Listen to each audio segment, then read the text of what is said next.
കാര്യങ്ങൾക്കെല്ലാം ഇന്നെത്തുമ്പോൾ ഒരുപാട് കാര്യങ്ങൾക്ക് പരിഹാരം ഉണ്ടാകുമായിരുന്നു. ഈ 5 വർഷം ഈ കോൾഡ് സ്റ്റോറേജിലിരുന്ന പീരീഡ്, ആ പീരീഡിൽ ഇപ്പൊ നടിമാര് ആരോപണം ഉന്നയിക്കുന്നുണ്ടെങ്കിൽ ഈ നടിമാരുടെ ആരോപണം ഇന്നുണ്ടാകുമായിരുന്നില്ല. 5 വർഷം മുമ്പ് ഇത് പുറത്തിറങ്ങിയിരുന്നെങ്കിൽ ഈ റിപ്പോർട്ട് തയ്യാറാക്കിയതിന് ശേഷമുള്ള അല്ലെങ്കിൽ ഇന്ന് വരെയുള്ള ഈ പീരീഡിൽ നിങ്ങൾ പറയുന്നു അഭിനേത്രികൾക്ക് കുറച്ചു പേർക്ക് പരാതിയുണ്ട്, ആ പരാതി ഉണ്ടാകുമായിരുന്നില്ല. ഇപ്പോൾ ഒരു ഭയമുണ്ട്.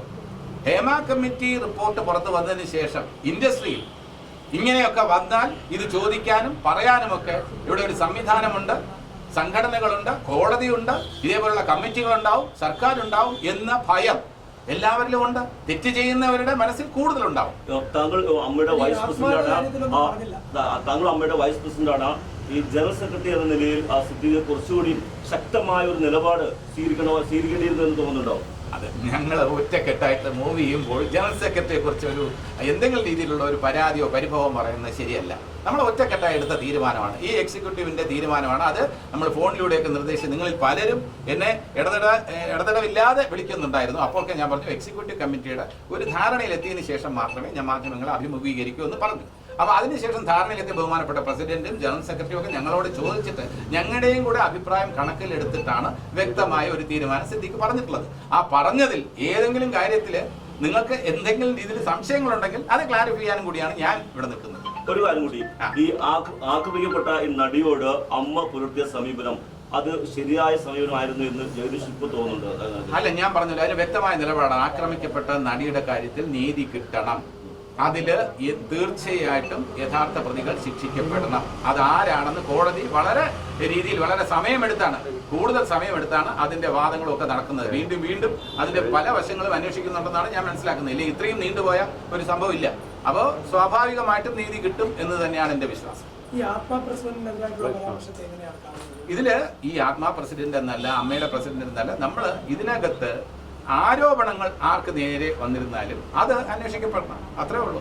അതല്ലാതെ അത് ആരെന്ന് മനസ്സിലാക്കാതെ നമുക്ക് പറഞ്ഞില്ല. വ്യക്തിപരമായി ഇപ്പോൾ എന്താ പറയാ, അമ്മയുടെ പ്രസിഡന്റിനെതിരെയോ ജനറൽ സെക്രട്ടറിയെതിരെയോ വൈസ് പ്രസിഡന്റായ എനിക്കെതിരെയോ ഒരു ആരോപണം വന്നിട്ടില്ല. ഏതെങ്കിലും രീതിയിൽ ആരോപണം ഉണ്ടെന്ന് നിങ്ങൾക്ക് എന്തെങ്കിലും അറിവ് ലഭിച്ചിട്ടുണ്ടെങ്കിൽ നിങ്ങൾക്ക് ഉത്തരം നൽകാൻ ഞാൻ ബാധ്യസ്ഥനാണ്. ഈ വാർത്താ സമ്മേളനത്തിലുടനീളം അമ്മയുടെ വാർത്താ സമ്മേളനത്തിലുടനീളം കേട്ട ഒരു വാക്കുണ്ട്, ഒറ്റപ്പെട്ട സംഭവങ്ങൾ. ഇതെല്ലാം കൂടി ഒറ്റപ്പെട്ടതാണ്. 100-400 സംഭവങ്ങൾ ഒറ്റപ്പെട്ടതായിട്ട് അല്ല. ഇത് ഒറ്റപ്പെട്ട സംഭവം എന്ന് വിശദീകരിക്കുന്നത് അതിനോട് വ്യക്തിപരമായി എനിക്ക് യോജിപ്പില്ല. അത് ഒരു രക്ഷപ്പെടലാണ്. ഒറ്റപ്പെട്ട സംഭവമാണെങ്കിൽ തന്നെ, ഒരു സംഭവമാണെങ്കിൽ പോലും അതിനെതിരെ നടപടി വേണമെന്ന പക്ഷക്കാരനാണ് ഞാൻ. ഈ സാധാരണ രാഷ്ട്രീയത്തിൽ എന്ത് നടക്കുമ്പോഴും, ഒരു അക്രമം നടക്കുമ്പോൾ ഭരണപക്ഷം പറയും അത് ഒറ്റപ്പെട്ട സംഭവമാണെന്ന്, പ്രതിപക്ഷം പറയും ഒറ്റപ്പെട്ട സംഭവമല്ല, അത് ഇന്ന രീതിയിലാണെന്ന്. അത് മാറി മാറി വരുന്ന രാഷ്ട്രീയം, ആ രാഷ്ട്രീയം ഇതിനകത്തില്ല. ഇതിനകത്ത് ഒറ്റപ്പെട്ട സംഭവമാണെങ്കിലും അത് 50 പേർക്ക് പരാതി ഉള്ളെങ്കിലും 70 പേർക്ക് പരാതി ഉള്ളെങ്കിലും 5 പേർക്ക് മാത്രമേ പരാതി ഉള്ളെങ്കിൽ പോലും അത് അന്വേഷിക്കപ്പെടേണ്ടതാണ്. അതിൽ പുകമറ സൃഷ്ടിക്കാൻ പാടില്ല. നമ്മൾ ഇൻഡസ്ട്രിയിൽ എല്ലാവരും ഐക്യത്തോടെ പോകുന്നു, എല്ലായിടത്തും എക്സ്പ്ലോയിറ്റേഷൻ ആണെന്ന് പറഞ്ഞാൽ അത് ശരിയാവില്ല. അത് വ്യക്തിപരമായി തന്നെ ഞാൻ നിങ്ങളോട് പറയുന്നു, സത്യസന്ധമായി പറയുന്നു. അങ്ങനെ എല്ലായിടത്തും എക്സ്പ്ലോയിറ്റേഷൻ ഇല്ല, അത് നിങ്ങൾക്കും അറിയാം. നിങ്ങൾ എന്തുകൊണ്ടാണ് ഇത്രയും ജാഗ്രതയോടെ ചോദിക്കുന്നത്? ഇത് എല്ലാവരെയും ഞെട്ടിച്ച കുറേ വാർത്തകളുണ്ട്. അതുകൊണ്ടാണ് നിങ്ങൾ ഇത്രയും കൺസേൺഡ് ആവുന്നത്. ആ കൺസേൺ നല്ലത് തന്നെയാണ്. മാധ്യമങ്ങളെ ഒരു കാരണവശാലും ഞാൻ കുറ്റപ്പെടുത്തില്ല. ഞാനൊരു മാധ്യമ പ്രവർത്തകനാണെങ്കിൽ നിങ്ങൾ ഈ ചോദിച്ച കാര്യങ്ങളെല്ലാം ഞാൻ ചോദിക്കും. അത് ചോദിക്കേണ്ടത് നിങ്ങളുടെ ഉത്തരവാദിത്വമാണ്.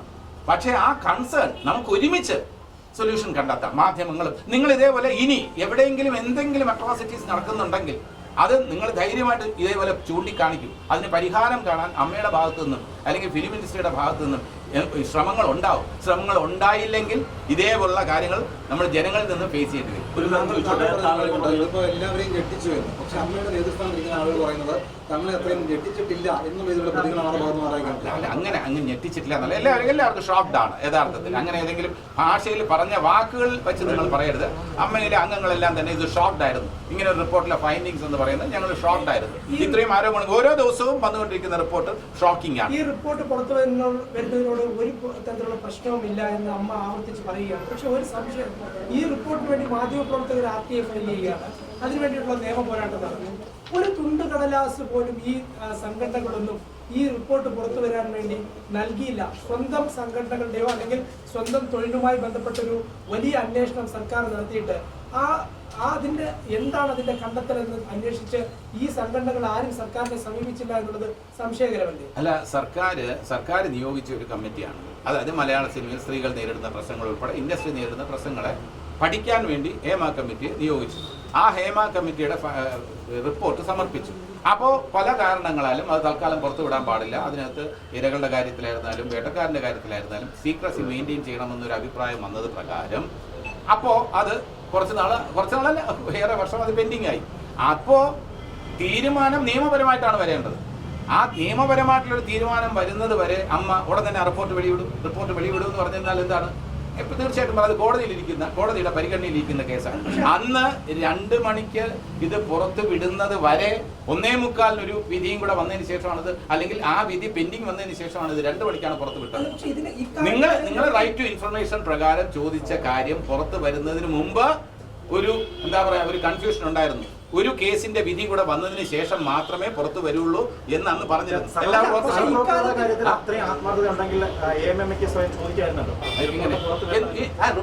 കോടതിയുടെ പരിഗണനയിൽ ഇരിക്കുന്ന ഒരു കേസാണ്. തീർച്ചയായിട്ടും നമുക്ക് കൺസേൺ ഉണ്ട്. ഈ കൺസേൺ ഉള്ളപ്പോൾ പോലും ഇത് അമ്മയിലെ അംഗങ്ങൾക്കോ അല്ലെങ്കിൽ പ്രൊഡ്യൂസേഴ്സ് അസോസിയേഷനിലെയോ അല്ലെങ്കിൽ ഫെഫ്കയിലെയോ അംഗങ്ങൾക്കെതിരെ ഇത്രയും സ്റ്റേറ്റ്മെന്റ് ഉണ്ടെന്ന് നമുക്ക് എങ്ങനെ അറിയാൻ പറ്റും? അല്ല, പക്ഷേ ഇത് മെച്ചപ്പെട്ട അവസ്ഥയ്ക്ക് വേണ്ടി അട്രോസിറ്റീസ് ഇത്രയും ഉണ്ടെന്നുള്ള കാര്യം നമുക്കറിയില്ല. ഇൻഡസ്ട്രിയുടെ ഫംഗ്ഷനിങ് മെച്ചപ്പെടുത്താൻ വേണ്ടി കൂടിയാണ് ഈ കമ്മിറ്റി നിയോഗിച്ചത്. അതിലെ റെക്കമെൻഡേഷനാണ് നമ്മളെല്ലാവരും പ്രതീക്ഷിച്ചിരുന്നത്. അതിനേക്കാളും ഷോക്കിംഗ് ആയിട്ടുള്ള ചില വാർത്തകൾ വന്നിട്ടുണ്ട്. ഇല്ല, വ്യക്തിപരമായി വന്നിട്ടില്ല. ഇല്ല, ഇതേപോലെ വ്യക്തിപരമായിട്ടാണെങ്കിൽ അമ്മയിൽ ഇതേപോലെ പരാതി എഴുതി തന്നിട്ടുള്ള വേറെ എന്നെ ലൈംഗികമായി ചൂഷണം ചെയ്യാൻ ശ്രമിച്ചു എന്ന ഒരു പരാതി അമ്മയിൽ ലഭിച്ചിട്ടില്ല. ഇപ്പൊ അടുത്ത കാലത്ത് ഈ ഒരു വളരെ മുമ്പുള്ള ഒരു പരാതിയുടെ അത് വീണ്ടും ഇത്തവണ തന്നിട്ടുണ്ട്. അത് പരിഗണിക്കാനുള്ള സമയമാകുന്നതേ ഉള്ളൂ. സിനിമയിൽ ഞാൻ എക്സ്ക്യൂസ് ആയിട്ട് പറയില്ല, സിനിമയിൽ എക്സ്പ്ലോയിറ്റേഷൻ ഉണ്ടാകാതെ ഇത് ഭാവനയിൽ വിരിഞ്ഞ കാര്യമായിട്ട് ആൾക്കാർ പരാതി പറയുക. എക്സ്പ്ലോയിറ്റേഷൻ നേരിട്ടവർ തന്നെ ആയിരിക്കണം പരാതി ബോധിപ്പിച്ചിട്ടുള്ളവർ. ആ എക്സ്പ്ലോയിറ്റേഷൻ പറഞ്ഞ് പരാതി രേഖപ്പെടുത്തുമ്പോൾ അതൊന്നും നടക്കുന്നില്ല, അങ്ങനെയൊന്നും നടന്നിട്ടില്ല എന്ന് പറയാൻ നമ്മൾ ആരാണ്? നേരത്തെ പറഞ്ഞ ചോദ്യം ഒരിക്കൽ കൂടി ആവർത്തിക്കേണ്ടി വരികയാണ്. സ്വാഭാവികമായിട്ടും ഇത്രയധികം ആളുകൾ അവിടെ ഒരാൾ പോലും 2006 ശേഷമോ അല്ലെങ്കിൽ അന്ന് ഒരു പരാതി അല്ലാതെ ഒരു പരാതിയും അമ്മയ്ക്ക് മുമ്പിൽ ഇല്ല എന്ന് പറയുമ്പോൾ ഇത്രയധികം ആളുകൾ ഒരു കമ്മിറ്റിക്ക് മുമ്പിൽ പോയി വെളിപ്പെടുത്തലുകൾ നടത്തുമ്പോൾ ഈ കമ്മിറ്റിയുടെ കെട്ടിലും മട്ടിലും ഇനിയെങ്കിലും മാറ്റം ചിലത് വേണ്ടതില്ല. അല്ല, ഇതിനകത്ത് ഈ കമ്മിറ്റി എന്ന് പറയുമ്പോൾ സർക്കാർ നിയോഗിച്ച കമ്മിറ്റിയിൽ ഒരു ക്ലോസ് റൂമിൽ വളരെ കോൺഫിഡൻസോടുകൂടി ഒരു ജസ്റ്റിസിന്റെ മുൻപിൽ പറയുന്ന കാര്യങ്ങൾ ചിലപ്പോൾ ഒരു സംഘടനയിൽ ചിലപ്പോൾ ഇതേപോലെ ഇത്രയും ആർജവത്തോടെ പറയാൻ ചിലർക്ക് മടി കാണും. അതുകൊണ്ടായിരിക്കും സർക്കാർ നിയോഗിച്ച കമ്മിറ്റി ജസ്റ്റിസ് ഹേമ കൊടുത്ത ഉറപ്പനുസരിച്ച് അവര് ചില കാര്യങ്ങൾ പറഞ്ഞതാണ്. അതിനു മുമ്പ് അതൊരു പരാതിയായിട്ട് അമ്മയുടെ മുമ്പിൽ എത്തിയിട്ടില്ല. അത് സത്യസന്ധമായിട്ടുള്ള കാര്യമാണ്.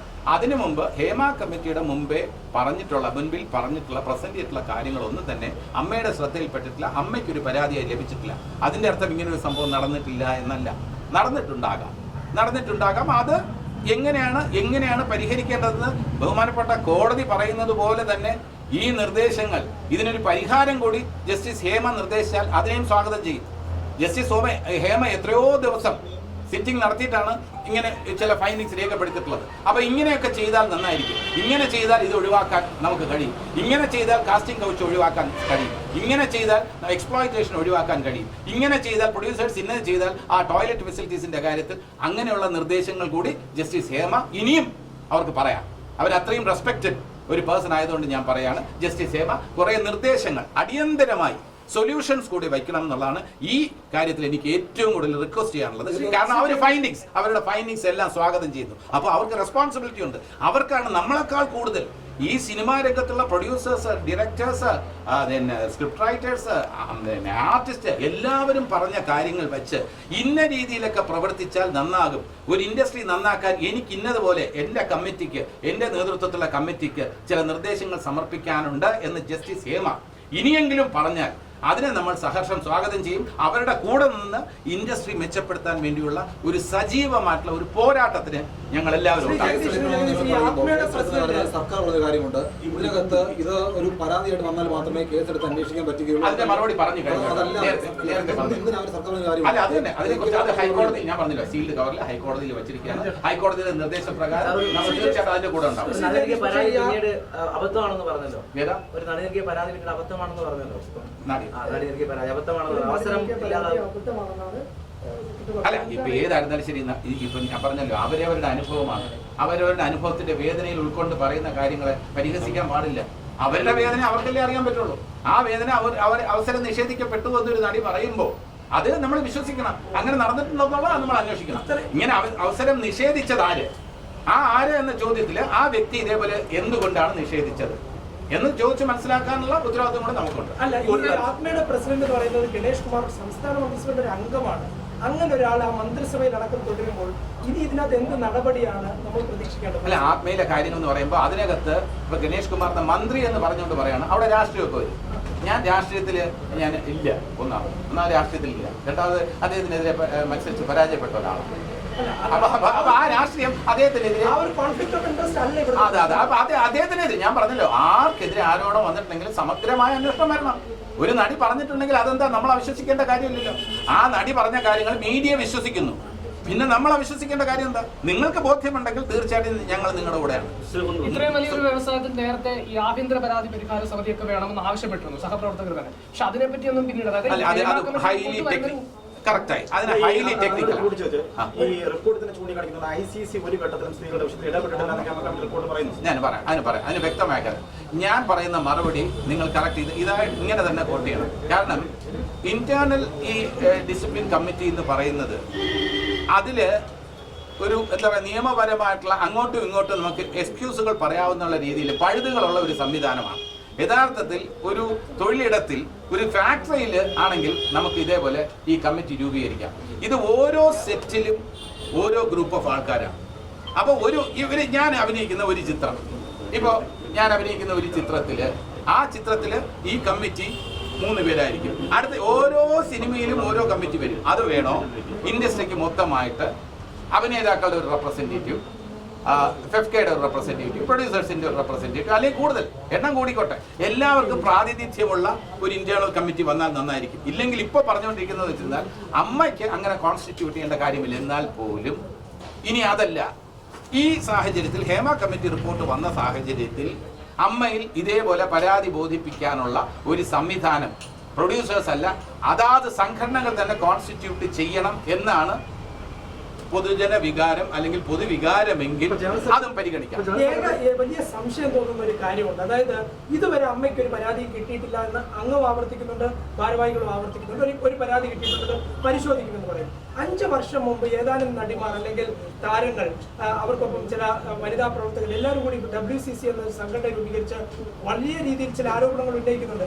ആ ആരോപണങ്ങൾ പരാതികളല്ലേ?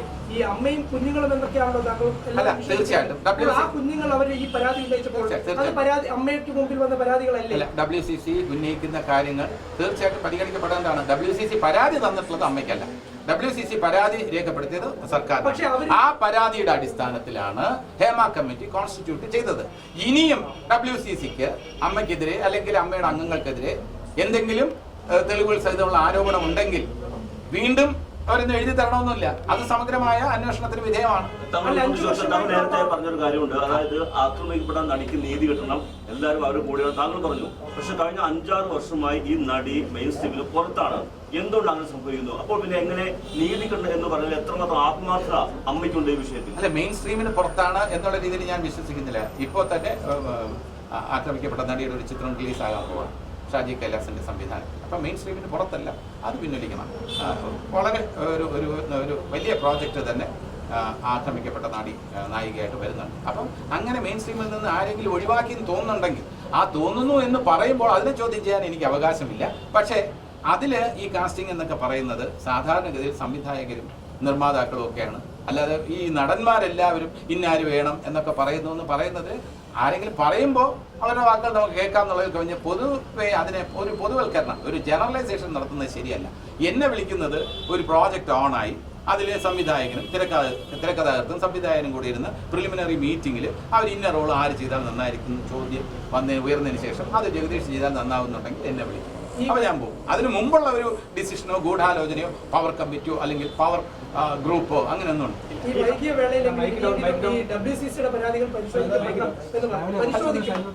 WCC ഉന്നയിച്ചിട്ടുള്ള കാര്യങ്ങളൊക്കെ തന്നെ ന്യായമായിട്ടുള്ള കാര്യങ്ങളാണ്. അവർ പറയുന്ന കാര്യങ്ങൾ ഇപ്പൊ WCC നമ്മുടെ ശത്രുക്കളൊന്നും അല്ല. WCC ഇപ്പൊ ഞാൻ പറഞ്ഞ അമ്മ ഈ വനിതകളുടെ കാര്യത്തിൽ അമ്മ പുലർത്തുന്ന സമീപനം കുറച്ചുകൂടെ സ്ട്രോങ് ആക്കാൻ വേണ്ടിയാണ് WCC ഫോം ആയത്. അപ്പൊ ആ ഉദ്ദേശ ലക്ഷ്യങ്ങൾക്ക് വേണ്ടി അവർ പ്രയത്നിക്കുമ്പോൾ അമ്മയും അവരുടെ കൂടെ ചേർന്ന് തന്നെ പ്രവർത്തിക്കാം. സർക്കാരിനെ നമുക്ക് സമീപിക്കാം. WCCയും അമ്മയും കൂടെ സംയുക്തമായിട്ട് സമീപിച്ച് നമുക്ക് പല കാര്യങ്ങൾക്കും പുറത്തു പോയത്. ന്യായം കിട്ടാത്തതുകൊണ്ടല്ലേ അവർ പുറത്തു പോയത്? അല്ല, ന്യായം അമ്മയിൽ ന്യായം കിട്ടാഞ്ഞിട്ടല്ല അത് ഫോം ആയത്. അമ്മയിൽ ന്യായം കിട്ടാഞ്ഞിട്ടല്ല. പൊതുവെ സ്ത്രീകളോടുള്ള ആ സമീപനത്തിലുള്ള മാറ്റം വരണമെന്ന് പറഞ്ഞ് അവർക്ക് വേണ്ടി ഫോം ചെയ്തതാണ്. അല്ല, അമ്മയോടുള്ള വിയോജിപ്പ് അമ്മ പിളർന്നല്ല WCC. ഇല്ല, അത് തെറ്റാണ്. അമ്മ പിളർന്നല്ല. അവര് രാജിവെച്ചായിരിക്കാം, പക്ഷെ അത് പിളർന്ന് ഇതേപോലെ രാജിവെച്ചു. അതെ, രാജിവെച്ചു. അഭിപ്രായ വ്യത്യാസത്തോടെ രാജിവെച്ചു. അത് പ്രവർത്തന ശൈലിയോടുള്ള അവരുടെ ഏതെങ്കിലും തരത്തിലുള്ള വിയോജിപ്പ്. ആ വിയോജിപ്പ് അവർ തുടരുന്നുണ്ടോ എന്നുള്ളത് ഇനിയും നമുക്ക് തീരുമാനിക്കാം. ഇനി നമുക്ക് അവർക്ക് ഏതൊക്കെ സാഹചര്യത്തിലാണ് വിയോജിപ്പിന്റെ ആ മേഖലയൊക്കെ ആ അതിർ വരമ്പുകളൊക്കെ ഇല്ലാതായിക്കൊണ്ടിരിക്കുകയാണ്. ഇപ്പൊ നമ്മൾ ഹേമ കമ്മിറ്റിയുടെ കാര്യത്തിലൂടെയെങ്കിലും നമുക്ക് എല്ലാവർക്കും കുറേയധികം പേജുകൾ ഒഴിവാക്കിയാണ് വന്നേക്കുന്നത്. ആ പേജുകൾ കൂടി പുറത്തു വിടണമെന്നാണ് പറയുന്നത്. അല്ല, അത് പറഞ്ഞല്ലോ, അത് തീർച്ചയായിട്ടും ഹൈക്കോടതിയുടെ പരിഗണനയിലാണ്. പുറത്തു വിടുന്നതാണ് നല്ലത്. അത് ഹൈക്കോടതിയും കൂടെ തീരുമാനം പറയാം. ഹൈപ്പവർ കമ്മിറ്റി എന്ന് പറഞ്ഞാൽ ഇതുമായി യാതൊരു ബന്ധമുള്ള കാര്യമല്ല. ഹൈപ്പവർ കമ്മിറ്റി എന്ന് പറഞ്ഞാൽ ഇൻഡസ്ട്രിയുടെ അന്നത്തെ കാലത്ത് പൊതുവായിട്ടുള്ള വിഷയങ്ങൾ എന്ന് പറഞ്ഞാൽ റെമ്യൂണറേഷൻ, പിന്നെ ഡിസ്ട്രിബ്യൂട്ടർ പ്രൊഡ്യൂസേഴ്സും തമ്മിലുള്ള ഷെയറിന്റെ വിഷയങ്ങൾ, ആർട്ടിസ്റ്റിന്റെ റെമ്യൂണറേഷൻ പറഞ്ഞിട്ട് കിട്ടാതാവുമ്പോൾ ഉള്ള പ്രശ്നങ്ങൾ, അത്തരത്തിലുള്ള പ്രശ്നങ്ങൾ ഇൻഡസ്ട്രിയുടെ കോമൺ ആയിട്ടുള്ള പ്രശ്നങ്ങൾക്ക് വേണ്ടിയായിരുന്നു. അന്ന് ഇത്തരം പ്രശ്നങ്ങൾ ഒന്നുമില്ലായിരുന്നു യഥാർത്ഥത്തിൽ, അല്ലെങ്കിൽ അറിവില്ലായിരുന്നു. അന്ന് ഇത്തരം പ്രശ്നങ്ങൾ സോൾവ് ചെയ്യാൻ വേണ്ടി ഉണ്ടാക്കിയതല്ല ഹൈപ്പവർ കമ്മിറ്റി. ഇനി ഇത്തരം വിഷയങ്ങൾക്ക് വേണ്ടി എന്തെങ്കിലും ഹൈപ്പവർ കമ്മിറ്റി എന്നോ ഏത് പേരിട്ട് ആണെങ്കിലും ശരി, പുതിയ കമ്മിറ്റികൾ വരുന്നത് നല്ലതാണ്. ഞാൻ ഒരിക്കൽ കൂടി പറയുന്നു, ഹേമ കമ്മിറ്റി അതിന് വേണ്ട നിർദ്ദേശങ്ങൾ തരട്ടെ. സർക്കാരിനെ പോലെ തന്നെ നിർദ്ദേശങ്ങൾ തരാൻ പ്രാപ്തരായിട്ടുള്ള ആൾക്കാരാണ് ഹേമ കമ്മിറ്റിയിലുള്ളത്. ശാരദാമ്മ എത്രയോ വർഷത്തെ എക്സ്പീരിയൻസ് ആയിട്ടുള്ളത്. അപ്പൊ അവർക്ക് കുറെ സൊല്യൂഷൻസ് കൂടെ. നമുക്ക് പ്രശ്നങ്ങൾ എല്ലാവർക്കും ചൂണ്ടിക്കാണിക്കാം. ആ പ്രശ്നങ്ങളിൽ നിന്ന് നമ്മൾ ഒളിച്ചോടാൻ പാടില്ല. പക്ഷെ പ്രശ്നങ്ങൾ ചൂണ്ടിക്കാണിക്കുമ്പോൾ മാധ്യമങ്ങൾ ചർച്ച ചെയ്യുന്നു. ഇത്രയും ദിവസമായിട്ട് ചർച്ച ചെയ്യുന്നു. ഏറ്റവും സ്വാഗതാർഹമായിട്ടുള്ള കാര്യമാണ്. അതെന്തിനാ ചർച്ച ചെയ്യുന്നത്? വേറെ വിഷയങ്ങൾ ഇല്ലേ എന്നൊക്കെ ചോദിച്ചാൽ ഇത് ഡിബേറ്റ് ചെയ്തൂടെ എന്ന് ചോദിക്കുന്നവരുണ്ട്. എനിക്ക് അതിനോട് യോജിപ്പില്ല. ഇത് കറന്റ് ഇഷ്യൂ ആണ്, റിലവന്റ് ഇഷ്യൂ ആണ്. പക്ഷെ ഇത് ചർച്ച ചെയ്യുമ്പോൾ സൊല്യൂഷൻസിന്റെ കാര്യത്തിൽ കുറച്ചുപേരൂടെ സജീവമായി പങ്കെടുക്കണം. എന്ത് ചെയ്താൽ സർക്കാർ പറഞ്ഞൊരു കാര്യമുണ്ട്. അതായത് കോൺഗ്രസ് വിളിച്ചുകൊണ്ട് ചർച്ചകൾ പറയുന്നുണ്ട്. ഇപ്പൊ WCC പറയുന്നൊരു കാര്യം, ഇരകളെയും വേട്ടക്കാരെയും ഒരുമിച്ചിട്ട് കോൺഗ്രസ് നടത്തിയാണോ ഒരു ക്രിമിനൽ കേസ് നിങ്ങൾ പരിഹരിക്കേണ്ടത്? അത് സർക്കാർ ഇരട്ടത്താപ്പാണ്, സർക്കാർ ഉദ്ദേശശുദ്ധി ശരിയല്ല എന്നാണ് പറയുന്നത്. താങ്കൾക്ക് ഈ കോൺഗ്രസ് എന്താണ് ചോദിച്ചത്? അല്ല, അവിടം തൊട്ട് തന്നെ നമുക്കൊരു സമന്വയത്തിന്റെ പാത തുടങ്ങാം. ഈ കോൺക്ലേവിന്റെ കാര്യത്തിൽ പങ്കെടുക്കുന്ന അംഗങ്ങളെ കുറിച്ച് ആർക്കെങ്കിലും വിയോജിപ്പുണ്ടെങ്കിൽ ആ വിയോജിപ്പ് മാറ്റി സർക്കാർ കോൺക്ലേവിന്റെ കാര്യത്തിൽ എല്ലാവർക്കും സ്വീകാര്യരായിട്ടുള്ള ആൾക്കാർ വരട്ടെ. പരിഹരിക്കാൻ ആരെങ്കിലും റെഡിയായി വരുമ്പോൾ പരിഹരിക്കാൻ കഴിയില്ലെന്ന് നമ്മൾ ആദ്യമേ പറയുന്ന മുൻവിധിയോടെ കൈകാര്യം ശരിയാണ്. ഒരു പ്രശ്നം സോൾവ് ചെയ്യാൻ നല്ല ഉദ്ദേശത്തോട് കോൺക്ലേവ് സർക്കാർ കോൺസ്റ്റിറ്റ്യൂട്ട് ചെയ്യുമ്പോൾ ഇതുകൊണ്ട് ഒരു കാര്യമില്ല എന്ന് പറയുന്നത് ശരിയല്ല. നമുക്ക് പ്രതീക്ഷയോടെ പോകാം, ശുഭപ്രതീക്ഷയോടെ നമുക്ക് മുന്നോട്ട് പോകാം. പിന്നെ അതില് കോൺക്ലേവിന്റെ കാര്യത്തിൽ, ഘടനയുടെ കാര്യത്തിൽ ഈ WCC പറയുന്ന പോലെ ഏതെങ്കിലും വ്യക്തികളോട് ആ വ്യക്തികൾ ആരോപണ വിധേയരാണെന്ന് WCCക്ക് അഭിപ്രായമുണ്ടെങ്കിൽ അവർ ഒഴിവാക്കി നിർത്തട്ടെ. നമുക്ക് നല്ലൊരു കോൺക്ലേവ് അവിടെ സംഘടിപ്പിക്കും. അമ്മ ഒഴിവാക്കില്ല, സർക്കാർ ഒഴിവാക്കാം. സർക്കാരിനല്ലേ ഒഴിവാക്കാൻ കഴിയില്ല, അമ്മയ്ക്ക് ഒഴിവാക്കാൻ കഴിയില്ല. നമുക്കിതിനെ ഒരു ബോയ്ക്കോട്ട് ചെയ്യുന്നത് ഒരു ശരിയായിട്ടുള്ള രീതിയിൽ സർക്കാർ പരിഗണിക്കുന്നതാണ്. കാര്യമായിട്ട് എന്തെങ്കിലും കാര്യങ്ങൾ ഉള്ളത് കൊണ്ടായിരിക്കുമല്ലോ WCC ചില അംഗങ്ങളുടെ കാര്യത്തിൽ, കോൺക്ലേവിന്റെ കാര്യത്തിൽ അവരെ സംഘടിപ്പിക്കുന്ന, അവരെ കൂടി ഉൾപ്പെടുത്തി ഇത്തരം കോൺക്ലേവ് നടത്തുന്നതിനുള്ള വിയോജിപ്പ് അവർ രേഖപ്പെടുത്തുന്ന എന്തെങ്കിലും കാര്യങ്ങൾ കാണുമല്ലോ. അവർ ഉത്തരവാദിത്വം ഇല്ലാതെ അത്തരം ഒരു കാര്യങ്ങൾ പറയില്ലല്ലോ. ആ കാര്യങ്ങൾ മനസ്സിലാക്കി സർക്കാർ ഒരു യുക്തമായ തീരുമാനം എടുക്കട്ടെ. WCC ആവശ്യപ്പെടുന്ന താരത്തെ സർക്കാർ ഒഴിവാക്കുകയാണെങ്കിൽ തീർച്ചയായിട്ടും അംഗീകരിക്കും. അങ്ങനെ ഒരു കാര്യം WCC ഉത്തരവാദിത്വം ഇല്ലാതെ അങ്ങനെ ഒരു കാര്യം നിർദ്ദേശിക്കില്ലല്ലോ. അവരിപ്പോ കോൺക്ലേവിൽ വേട്ടക്കാർ ഉൾപ്പെട്ടിട്ടുണ്ടെന്ന് പറയുമ്പോൾ അത് വേട്ടക്കാരാണെന്ന് WCCക്ക് ബോധ്യമുണ്ടെങ്കിൽ ആ വേട്ടക്കാരൻ ഈ കോൺക്ലേവിൽ ഭാഗമായി വരാൻ പാടില്ല എന്ന് തന്നെയാണ് അമ്മയുടെ പക്ഷം.